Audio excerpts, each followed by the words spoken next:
Good morning प्यारे बच्चों। आज की ऑनलाइन क्लास में आप सबका स्वागत है। अब आप इस विषय के वीडियोस एक साथ भी देख सकते हैं। इसके लिए वीडियो के नीचे मेरी चैनल का नाम है, तो चैनल में जाके प्लेलिस्ट में जाएंगे तो इस विषय के वीडियोस एक साथ देख सकेंगे। तो बच्चों, पिछले वीडियो में हमने सीखा था हिंदी कक्षा 9 का काव्य नंबर 13 नीति के दोहे। आज के वीडियो में हम इस काव्य का स्वाध्याय सीखेंगे। स्वाध्याय में सबसे पहला प्रश्न है, निम्नलिखित प्रश्नों के उत्तर एक एक वाक्य में लिखिए। तो पहला प्रश्न है, रहीम के अनुसार संपत्ति का महत्व क्या है?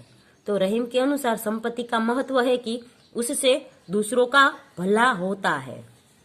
दूसरा है, छोटों का तिरस्कार क्यों नहीं करना चाहिए?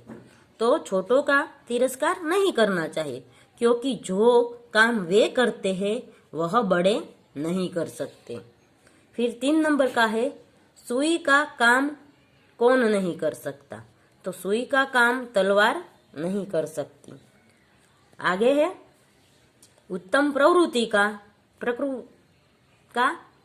क्या लक्षण है? उत्तम प्रवृत्ति नहीं पर प्रकृति होती है, पर उत्तम प्रकृति का लक्षण है कि बुराई के बीच रहकर भी वह अपनी अच्छाई नहीं छोड़ती। फिर है, शीशे क्यों नहीं चाहिए? आगे का प्रश्न है, मांगने के बारे में रहीम क्या कहते हैं? तो मांगने के बारे में रहीम कहते हैं, मांगना मृत्यु के समान है। आगे का प्रश्न है, निम्नलिखित प्रश्नों के उत्तर विस्तार से दीजिए, लिखिए। तो पहला है, वृक्ष और सरोवर के उदाहरण से रहीम हमें क्या समझाते हैं?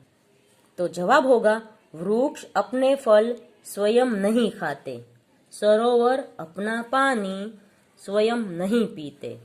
रहीम जी कहते हैं कि हमें भी इनसे प्रेरणा लेनी चाहिए। अपनी जमा की गई धन संपत्ति का उपयोग हमें केवल अपने सुख के लिए नहीं करना चाहिए, हमें उसके द्वारा दूसरों की भलाई भी करनी चाहिए। दूसरा प्रश्न है, रहीम कड़वे मुख वाली मनुष्य की प्रकृति को कैसे समझाते हैं? तो जवाब होगा, ककड़ी के फल में कड़वापन होता है। कुछ लोगों की जबान कड़वी होती है, वे हमेशा कड़वे बोल ही बोलते हैं। वे यह नहीं सोचते कि उनकी कड़वी वाणी सुनने वालों को कितनी चोट पहुंचाती है।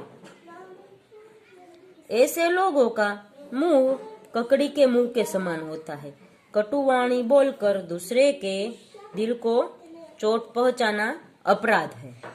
इसलिए ककड़ी का मुंह काटकर उस पर नमक लगाने जैसी सजा ककड़ी को दी जाती है। वैसी ही सजा इन कड़वी जबान वालों की भी होनी चाहिए। तीसरा प्रश्न है, लाख प्रयत्न करने पर बिगड़ी हुई बात नहीं बनती, ऐसा रहीम जी किस उदाहरण से समझाते हैं? इसका जवाब होगा, किसी कारण से बात बिगड़ जाए तो उसे सुधारना बड़ा मुश्किल होता है। इसे समझाने के लिए रहीम जी फटे हुए दूध का उदाहरण देते हैं। फटे हुए दूध से जमाई गई दही में मक्खन बनाने की शक्ति समाप्त हो जाती है। फिर उसे कितना भी मथा जाए, उसमें से मक्खन नहीं निकलता। रहीम जी कहते हैं कि बिगड़ी हुई बात फटे दूध जैसी है, उसे सुधारने के लिए कितने भी प्रयत्न किए जाए वह नहीं सुधर पाती। आगे का प्रश्न है, आशय स्पष्ट कीजिए। आशय स्पष्ट कीजिए, यानी यहाँ पंक्तियां दी गई है, उसके द्वारा रहीम जी क्या कहना चाहते हैं?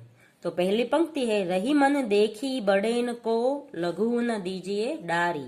तो इसका जवाब होगा, लोग प्रायः बड़ों को महत्व देते हैं। समाज में धनी मानी लोगों को आदर सम्मान दिया जाता है। गरीबों को लोग उपेक्षा की दृष्टि से देखते हैं। उपयोगिता की दृष्टि से देखें तो गरीब लोगों का काम भी कम महत्व का नहीं होता। किसान, मजदूर तथा छोटे काम करने वाले देश की बहुमूल्य सेवा करते हैं। वहाँ ऊंचे तबके वाले नहीं कर पाते। इसलिए हमें बड़े लोगों को मान देते समय निम्न स्तर के लोगों की उपेक्षा नहीं करनी चाहिए। दूसरा प्रश्न है, चंदन विष व्याप्त नहीं, लपेटे रहत भुजंग। तो जवाब होगा, चंदन के पेड़ पर सांप लिपटे रहते हैं।